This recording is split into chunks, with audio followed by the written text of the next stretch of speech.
नमस्कार, बहुत स्वागत है आपका। मैं हूं आपके साथ योगेश पांडे, लेकर हाजिर हूं खास कार्यक्रम ललकार। दरअसल सभी राजनीतिक दलों की तरफ से 2024 की जंग को पार करने के लिए और जीतने के लिए सभी राजनीतिक दलों की तरफ से ललकार भी लगाई जा रही है और इसके साथ तरह तरह के वादे भी किए जा रहे हैं। लेकिन वहीं अब इस चुनाव में जिस तरह से इंडिया बनाम एनडीए गठबंधन आमने सामने नजर आ रहा है, लगातार ताबड़तोड़ चुनावी जनसभाएं हो रही हैं और इन्हीं जनसभाओं में एक दूसरे पर आरोप प्रत्यारोप भी गढ़े जा रहे हैं और इसके साथ कटाक्ष भी किए जा रहे हैं। जरा कुछ प्रतिक्रियाएं सुनिए और किस तरीके से किसकी क्या कुछ तैयारियां समझने की कोशिश करेंगे, लेकिन उससे पहले जरा एक प्रतिक्रियाएं सुनिए। कांग्रेस पार्टी आज टुकड़े टुकड़े गैंग की सुल्तान बनकर घूम रही है। देश को बांटने, तोड़ने और कमजोर करने के कांग्रेस पार्टी के खतरनाक इरादे आज भी वैसे ही है। आर्टिकल 370 के सवाल पर कांग्रेस के राष्ट्रीय अध्यक्ष ने कहा कि कश्मीर का दूसरे राज्यों से क्या संबंध, और अब तो कांग्रेस देश से घृणा की सारी परम सीमाएं पार कर चुकी है। सबसे पहले अनंत हेगड़े, फिर ज्योति मिर्धा और फिर लल्लू सिंह, तीन लोग अपनी मंशा, संघ की मंशा, मोदी जी की मंशा आपके सामने रख चुके हैं कि संविधान को बदलना है। अब मोदी जी उनको दिल से माफ कर पाएंगे या नहीं, ये तो मोदी जी से पूछिए आप, लेकिन ये मंशा मोदी जी की है। मुंह किसी का हो, जबान किसी की हो, मंशा मोदी जी की है, मंशा नागपुर की है। इनको बाबा साहब अंबेडकर के संविधान से आज से नहीं परेशानी है, इनको शुरू से परेशानी है। इन लोगों पर आरोप झूठा नहीं लगा कि इन्होंने संविधान की प्रतियां जलाई हैं। आज बाबा साहब की जयंती भी है और आज ही सुबह हमने ये वीडियो देखा जिसका आप जिक्र कर रहे हैं, लल्लू सिंह जी जो अयोध्या के सांसद हैं और अभी प्रत्याशी भी हैं। आप सोचिए कि इनके मन में क्या है और मुंह पे क्या है, उसका अंतर आपको दिख रहा है। मतलब मैं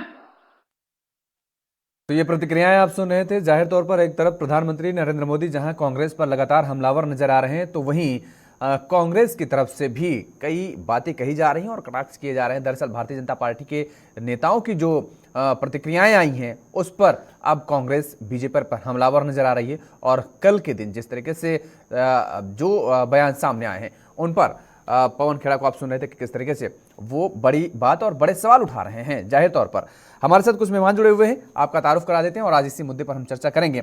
नेहा शालिनी दुआ जी हैं, भारतीय जनता पार्टी के नेता हमारे साथ जुड़ी हुई हैं। राकेश शेट्टी जी हैं, प्रवक्ता हैं कांग्रेस के। आलोक पांडे जी, राजनीतिक विश्लेषक जुड़े हुए हैं। आप तीनों मेहमानों का बहुत स्वागत है।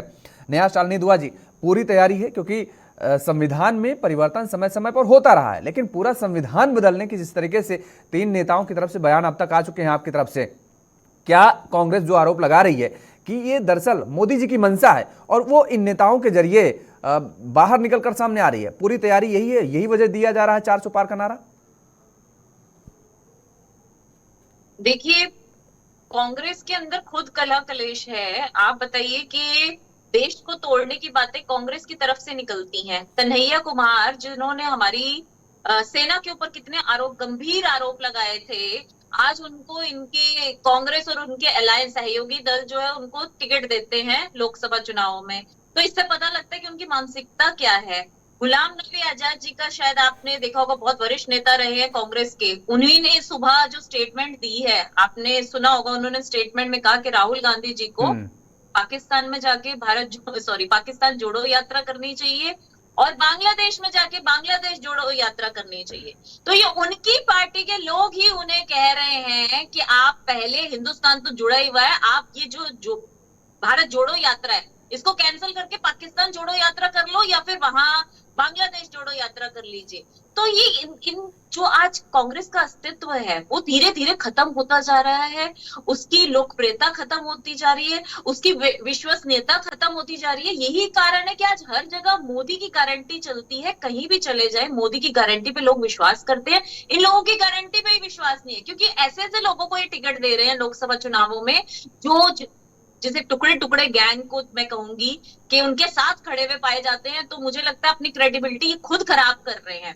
और जैसे कि सब जानते हैं कि राम मंदिर में उसके न्योते पे ना आने को इन्होंने मतलब एक मुद्दा बना लिया था कि ये राम मंदिर का मुद्दा नहीं है, ये बीजेपी का इवेंट है।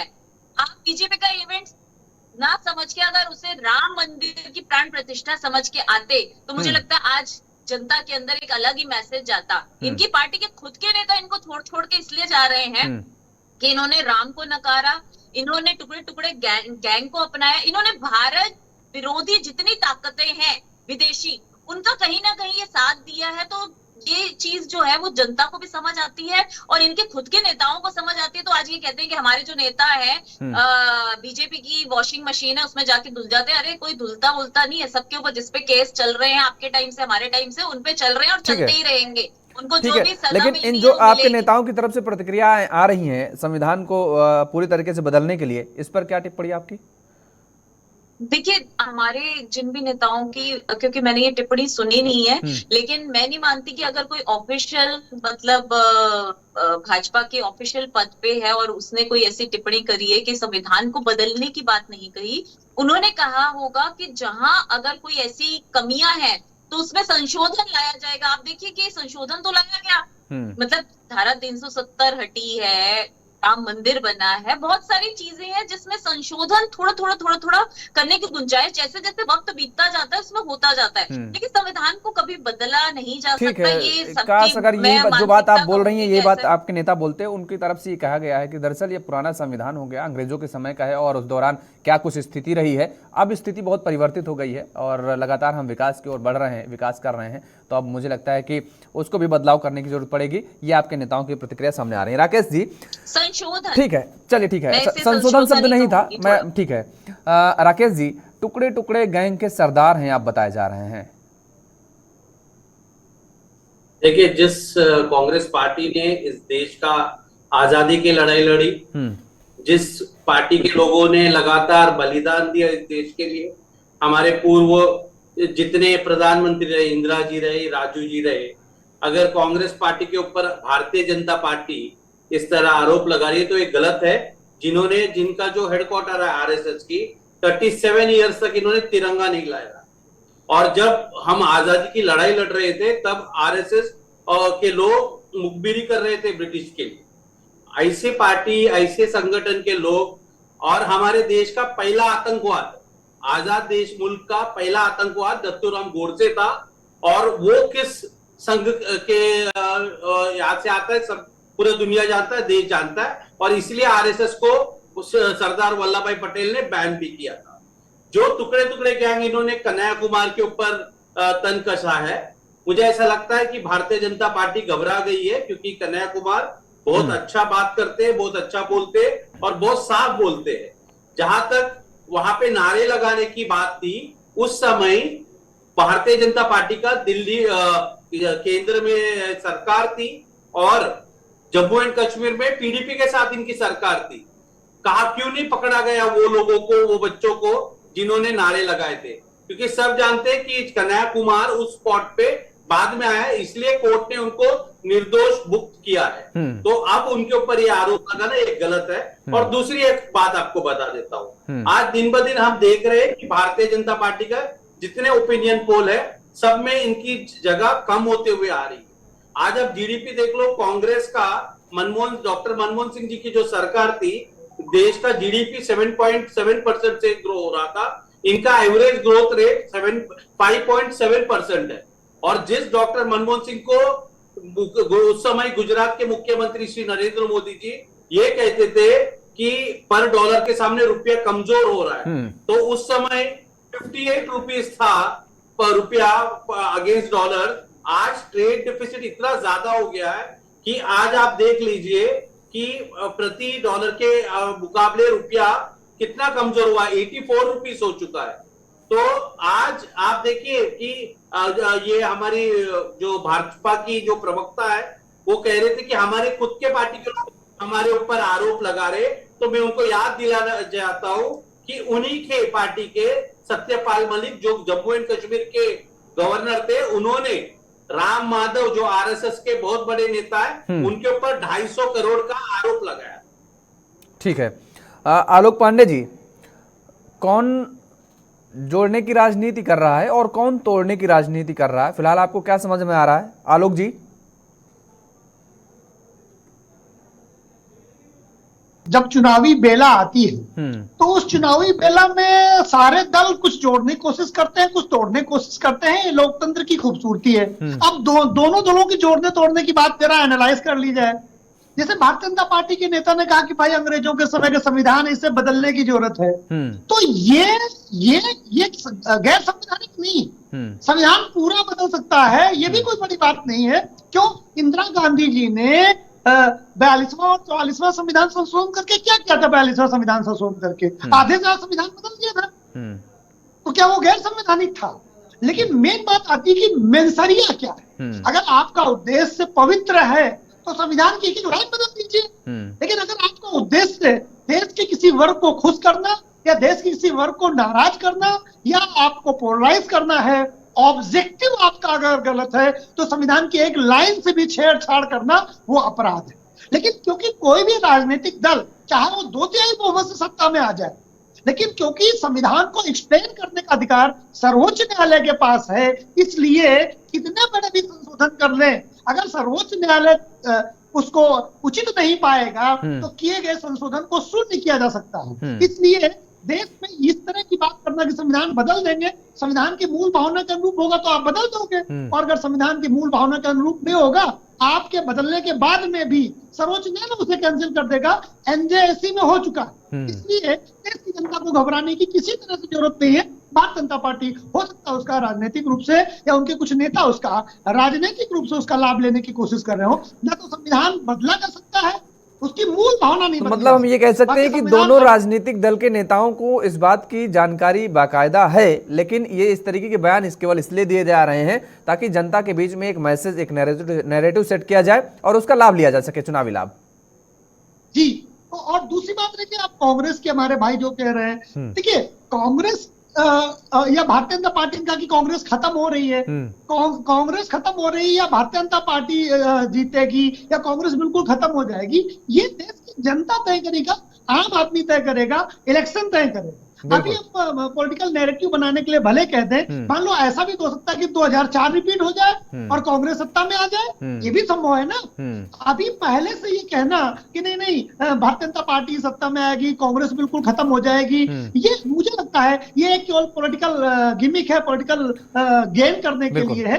चुनाव इसीलिए होता है कि देश की जनता ये तय करे अगले 5 साल के लिए जनमत आएगा कि जो राहुल गांधी जो मोहब्बत की दुकान खोले हैं ये चलेगी या जो मोदी जी टुकड़े टुकड़े गैंग का विरोध कर रहे हैं वो चलेगा। ये 4 जून को पांडे जी तय हो जाएगा। नेहा जी, एक बड़ा सवाल ये है, राकेश जी उठा रहे हैं और सवाल में दम भी नजर आ रहा है। सरकार आपकी है, अगर कोई टुकड़े टुकड़े गैंग का है, कोई भारत में इस तरीके की राजनीति करता है या कोई ऐसा दुष्प्रचार करता है या कोई ऐसी किसी की भी ऐसी मंशा है भारत का विभाजन को लेकर के, तो मुझे लगता है कि आप इतने सक्षम हैं, इतने पावरफुल हैं, पूर्ण बहुमत के साथ सरकार में हैं, उसको तो बाहर निकलने का कोई अधिकार ही नहीं होना चाहिए, खुली हवा में सांस लेने का कोई अधिकार ही नहीं होना चाहिए। कैसे ले रहा है फिर कोई?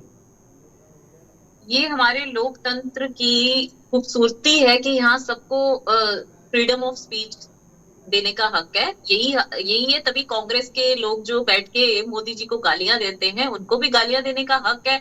वरना कोई यहाँ जो बोलते हैं फैसिस्ट बोलते हैं, वो ये समझे कि अगर वो मोदी जी को इतनी गालियां देते हैं, इतना अनाप शनाप बोलते हैं, तो वो जेल ना बैठे होते। जैसे इमरजेंसी के टाइम पे मोदी जी और भारत माता में जमीन आसमान का फर्क है। नेहा जी, ये हमें समझना पड़ेगा। श्रीमती इंदिरा गांधी जी के टाइम की बात कर रही हूँ, जब वो प्रधानमंत्री थी और उन्होंने इमरजेंसी लगाई थी। तो इमरजेंसी क्यों लगाई गई थी? किन पत्रकारों के ऊपर लगाई गई थी? किन लोगों के ऊपर लगाई गई थी? किन फ्रीडम फाइटर्स के ऊपर लगाई गई थी? किन राजनीतिक दलों पर लगाई गई थी? ये जनता जानती है। जो उनके खिलाफ थे, जो कांग्रेस के खिलाफ थे, वो जेल भरो आंदोलन शुरू हो गया था, जेलों के अंदर भर दिए जाते थे।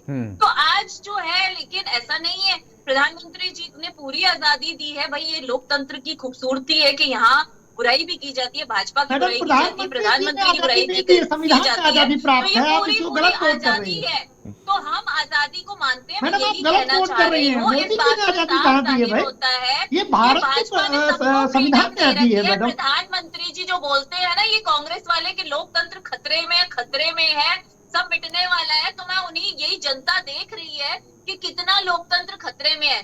सबसे ज्यादा तो आज के टाइम में हमारी सरकार ने आजादी दे रखी है कि कोई कुछ भी कह सकता है, कोई कुछ भी बोल सकता है, लेकिन उसको जेल नहीं होती, उसको कोई जेल नहीं की जाती। पर हाँ, जो भ्रष्टाचारी है, जो बेईमान है, उसके ऊपर ईडी का शिकंजा रहता है, क्योंकि उन्होंने कर रखी है बेईमानियां, इसलिए उनको लगता है ओहो। अरे बहन जी, मैं ये सिर्फ कह रहा था, मेरी बात सुन लीजिए, शायद आपको बात समझ में आ जाए। देखिए, भारतीय जनता पार्टी ने, देखिए मेरी बात सुन लीजिए, शायद आपको आंसर मिल जाए।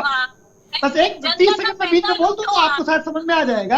भारतीय जनता पार्टी ने अगर आपातकाल नहीं लगाया है, कांग्रेस ने आपातकाल लगाया है, तो आज कांग्रेस उसका दंड भुगत रही है। वो 50 सीटों के आसपास है। अभी आपकी बारी नहीं है, प्लीज योगेश जी। अरे नहीं, देखो नहीं नेहा जी, वो आपको पांडे जी आपको करेक्ट कर रहे हैं कि दरअसल ये आजादी जो आपने कहा कर रहा था कि मैं आजादी की बात अगर कर रही हूँ तो मैं भारत विपक्षी का दलों सबके लिए ये बात नहीं कर दे रही रहा हूँ, हूँ भारत का कि संविधान भारत स्वतंत्रता देती है। आजादी, वाह, अगर भारत की सरकार आजादी देती है सबको बोलने की, और वो सरकार आज की भारत स्थिति का में भाजपा की संविधान, सरकार बहन है, जी, तो हम ये संविधान बोल नहीं सकते, हम ये नहीं कह सकते कि आप गलत भाजपा कह की रही सरकार हैं। है। क्यों? क्योंकि भारत की भाजपा सरकार, भारत का प्रधानमंत्री को संविधान कभी अलग इन्होंने अलग अपना चीज है माना ही मैडम। नहीं ना। प्रधानमंत्री तो सबके, ठीक है, आजादी अगर ठीक है, दे चलिए रखी अच्छा है, राकेश जी से जवाब ले लीजिए। संविधान की समझ में आती है। चलिए, कैसे सब विरोध करना चाहिए भारतीय जनता पार्टी ने नेहा जी, आपको? चलिए नेहा जी की मंशा क्या, नेहा जी मुझे लगता है क्या बताना चाह रही हैं वो, शायद कंगना रनौत ने भी एक जब बयान दिया था कि 14 के बाद ही आजादी वो समझ में आई है, उसके पहले तो वो आजादी समझती देखिए, नहीं वो थी। उनकी गलती है, ठीक है, वो उनकी गलती है। मैं ये मानती हूँ कि नेहा आजादी जी तो जो कह शुरू रही से 1947 में मिल गई थी, लेकिन आज जो बोलने की आजादी है, ये हमारी सरकार ने बंद नहीं नेहा जी करी। चलिए ठीक है, बताता हूँ, आ रहा हूँ नेहा जी आ रहा हूँ आपके पास। ठीक है, आ गई आपकी बात, आ गई आपकी बात, आ गई। ठीक है राकेश जी। देखिए, नेहा जी को ये कंफ्यूजन हो गया। देश के प्रधानमंत्री अलग है और देश अलग है, भारत सरकार अलग है और देश अलग है। इसको कहा जाता है कि if I am protesting against the policies of the government, it doesn't make me anti national. मतलब मैं देश के सरकार की जो भी पॉलिसीज है, अगर उसको मैं क्रिटिसाइज करता हूं तो मैं देशद्रोही नहीं होता हूं। और आपको कंपैरिजन करना है तो इंदिरा जी तक मत जाइए। नेहा जी 2 मिनट सुन लीजिए। अगर आपको कंपैरिजन करना कि 10 साल का मनमोहन सिंह जी का शासनकाल और 10 साल मोदी जी का, क्योंकि अब दोनों सरकारों को 10-10 साल हुआ है, तो आप कंपैरिजन कीजिए कि जीडीपी क्या था, इन्वेस्टमेंट जो एफडीआई हम कहते हैं, मनमोहन सिंह के समय में 1087% इन्वेस्टमेंट ज्यादा आया, अब सिर्फ 70% आया। प्राइवेट इन्वेस्टमेंट 27% आ रहा था, अब 20% पे आ गया। एक्सपोर्ट जो है वो 400% था, अब 40% है। इसलिए जो ट्रेड डेफिसिट के कारण आज डॉलर्स के सामने रुपया कमजोर होते जा रहा है। पेट्रोल आप देख लीजिए, मनमोहन सिंह के समय पे 71 रुपीज था, आज 97 है। डीजल देखिए 55 था, आज 90 है। एलपीजी सिलेंडर 400 रुपया का था, आज 1100 है। और कर्जा जो 1947 से 2013 तक कुल कर्जा 58 लाख करोड़ था, और सिर्फ 10 साल में 177 लाख करोड़ कर्जा मोदी सरकार ने 10 साल में लिया है। और इसके सामने जीडीपी बढ़ना चाहिए था, मगर जीडीपी नहीं बढ़ा है।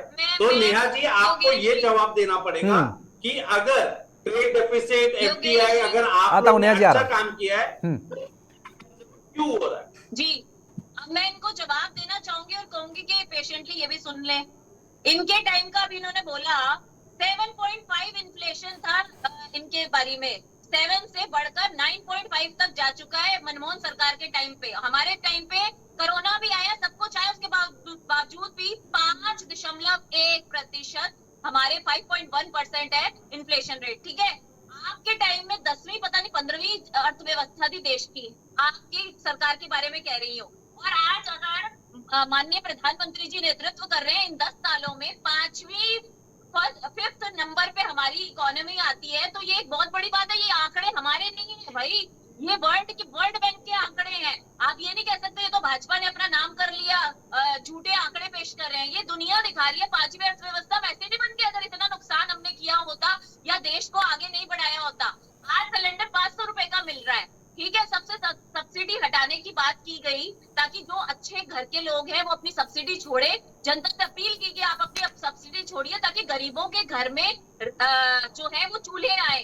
और यही कारण है कि 7 से 8 करोड़ फीमेल्स को उज्ज्वला योजना के तहत सिलेंडर दिए गए। ताकि इनकी बारी क्या हुआ, 30 से 25 करोड़ औरतों को शौचालय दिए गए। क्यों ये नहीं दे पाए? इन्होंने भी नारा तो दिया था गरीबी हटाओ, पर हटा तो नहीं पाए। प्रधानमंत्री नरेंद्र मोदी जी के 10 साल के शासनकाल में 25 करोड़ लोग गरीबी दर रेखा से बाहर एक छोटा सा कमेंट राकेश जी, उसके बाद पांडे जी के पास आता हूं। ठीक है, आप गलत स्टेटमेंट, ठीक है, जवाब ले लीजिए नेहा जी, जवाब ले लीजिए। जनता, वही मैं बोल रही हूँ कि जनता देख रही है कैसे प्रोग्रेस हो रही है, कैसे देश आगे बढ़ रहा है और मोदी जी के नेतृत्व में आगे बढ़ रहा है। ठीक, एक छोटा सा जवाब ले लीजिए राकेश जी।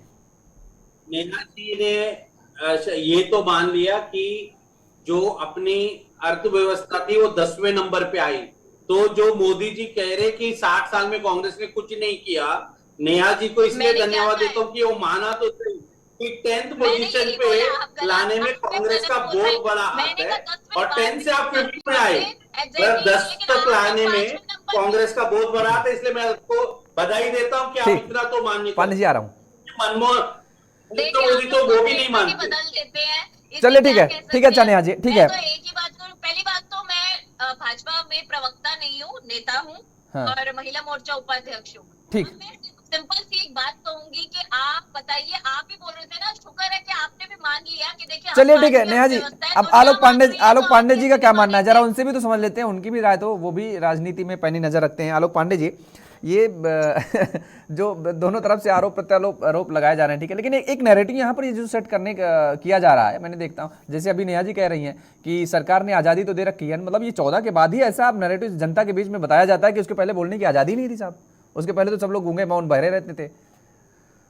योगेश जी, आजादी सिर्फ जब इंदिरा गांधी ने इमरजेंसी लगाई थी वो हमारे लोकतंत्र का ब्लैक स्पॉट था, इसमें कहाँ कोई डाउट है। और कांग्रेस सरकार ने, जहां तक मुझे याद है, उसके लिए शायद माफी भी मांगी कि नहीं होना चाहिए, शायद, अगर मैं कंफर्म नहीं हूँ, बाकी कांग्रेस के नेता उनकी राहुल गांधी ने कहा जी बीच में नहीं सर, आप प्लीज मुझे बोल लेते। अब आप जी डेटा खेल लेते हैं। देखिए, ओवरऑल अगर आप देखें कांग्रेस के भाई जो कह रहे हैं कि 10 साल में जो हमारी जीडीपी ग्रोथ रही वो सही है, लेकिन अगर हम उनका देखें कि आखिरी के 3-4 सालों कितना ग्रोथ देखे गए, तो अगर हम देखते हैं कि 2011 में 5.2%, 2012 में 5.5% और 2013 में 6.4% और एक बार 3.1% भी। तो प्रारंभ में कितना रहा, तो जब बीजेपी छोड़ के गई तो 7.9%, 7.9% 2005 में, 2006 में 8.1%, 2007 में 7.7%। बीजेपी का ये आरोप है कि हम 2004 में ऐसी अर्थव्यवस्था छोड़ गए थे कि आप गलत निर्णय लेने पर भी हमारी इकोनॉमी आगे रन कर रही थी। रियल में जब द्वितीय बार आप जीत कर आए, जब आपने जो निर्णय के प्रभाव आने लगे, तो इकोनॉमी नीचे की तरफ गई। तो आधा कार्यकाल मनमोहन सिंह का जो प्रथम कार्यकाल था वो ठीक था, उसमें बीजेपी अब भी क्रेडिट लेती है और मनमोहन सिंह भी एक्टिव थे। लेकिन जो द्वितीय कार्यकाल था 9 के बाद वाला, उसमें पॉलिसी पैरालिसिस था, उसमें करप्शन था, उसमें वो ग्रोथ नहीं थी, ये बात भी स्वीकार करनी पड़ेगी। दूसरी बात एक और बता दें योगेश जी, ये जो हमारी बीजेपी की बहन कह रही नेताजी की 15वीं इकोनॉमी थी, वो फैक्चुअली इनकरेक्ट है। 12वीं इकोनॉमी थी जब मनमोहन सिंह जी आए थे और 10 साल में बेचारे एक पायदान लेकर के आगे आ पाए थे, 12वीं से 11वीं। हालांकि ये करेक्ट जाएगा, कांग्रेस जब 50-60 साल लगातार शासन कर रही है, तो जो बुरा किया है वो भी कांग्रेस ने किया है, लेकिन जो अच्छा किया है वो भी कांग्रेस ने किया है। लेकिन अगर हम 10 साल की तुलना करें मनमोहन सिंह के कार्यकाल का, तो एक पावदान आए थे 12वीं से 11वीं पे, और 11वीं से 5वीं पर जो 6 पावदान इकोनॉमी आगे बढ़ी, ये 10 साल में भारतीय जनता पार्टी की देन है, ये बात भी स्वीकार करना होगा। तो कहीं न कहीं पर मनमोहन सिंह ने गति धीमी रखी, क्यों? क्योंकि जो द्वितीय कार्यकाल था उसमें कहीं न कहीं पॉलिसी पैरालिसिस दिखता था, इसीलिए तो भारतीय जनता पार्टी अपने बम्पर मेजोरिटी से जीत कर आई थी। क्यों? क्योंकि उस समय करप्शन और पॉलिसी पैरालिसिस थी। दोनों पहलुओं पर हमें नजर दौड़ाना पड़ेगा। तो दूसरा कार्यकाल थोड़ा ज्यादा। अच्छा किया तो उस पर भी क्रेडिट और बुरा किया तो उस पर भी क्रेडिट, सरकार किसी की भी हो। बहरहाल आप सभी मेहमानों का बहुत बहुत शुक्रिया। आज समय का अभाव है इसलिए चर्चा को हमें यहीं पर विराम देना पड़ रहा है और लगातार सभी राजनीतिक दलों की तरफ से पूरी जोर आजमाइश की जा रही है सत्ता पर काबिज होने के लिए। लेकिन 2024 में सत्ता के शिखर तक जनता किसे पहुंचाएगी ये तो जनता के मन में ही है और आने वाला वक्त बताएगा। मेरे साथ फिलहाल इतना ही। आप देखते रहिए JK 24/7 न्यूज। नमस्कार।